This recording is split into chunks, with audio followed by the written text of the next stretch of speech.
چی شده؟ چیه؟ مربی بگو چی شد؟ چی شد؟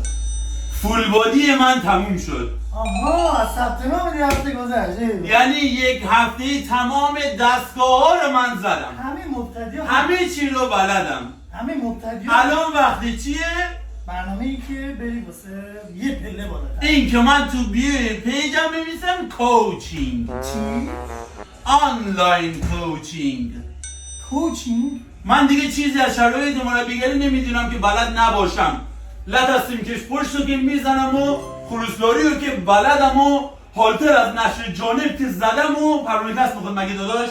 مربیگری چی میخواد مدارکش چیه من برام بدم؟ اگر تو اوکی داداش ما شراکتی شاگرد بگیریم و پرورش انجام بدیم. اگر داداش من مشکل داری و ناراحت نمیشی من برم برای خودم کار کنم شاگرد بگیرم و پرورش انجام بدم.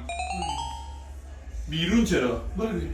بدو دلخوری نباشه ناراحت که نمیشی. پروانه کس میخواد مگه مربیگری من همه چی رو بلدم. Dünya yalan dünyadır. Dünya.